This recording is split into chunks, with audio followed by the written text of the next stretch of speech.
c'est une réalisation exemplaire parce que tout le monde s'est associé.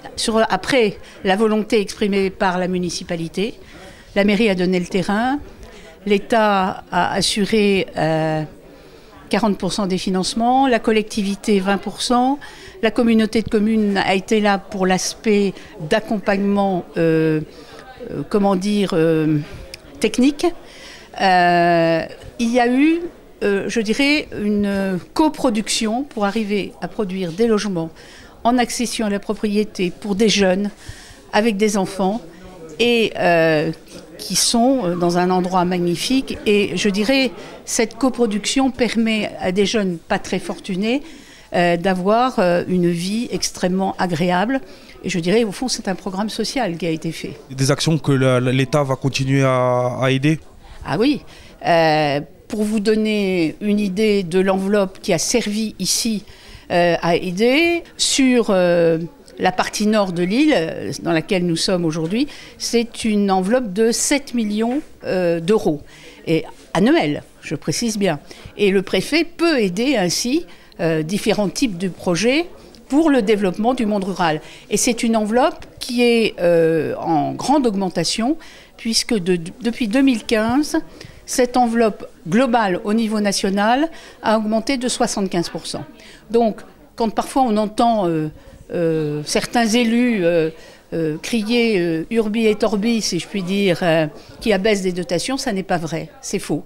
Les dotations de l'État n'ont cessé d'augmenter depuis plusieurs années, depuis que nous sommes au gouvernement, et je crois que c'est une bonne chose.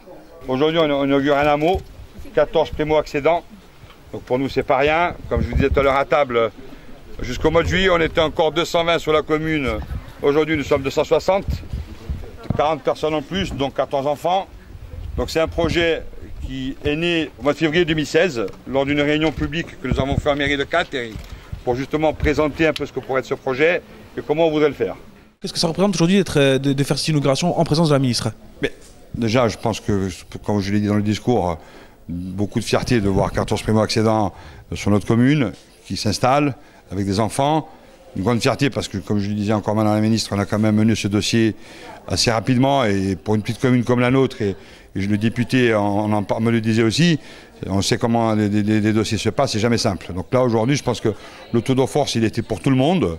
C'est pour ça que j'ai voulu remercier tout le monde parce que voilà, chacun à son échelle a joué le jeu, tout le monde a fait pour que les choses aillent vite et bien. Je pense qu'aujourd'hui, voilà, la fierté elle est là, c'est de voir des familles, des enfants, un mot qui vit. En plus dans notre commune, donc c'est plus que de la fierté, du plaisir et de la joie. Est-ce qu'on sent une valorisation du savoir-faire corse, tout simplement?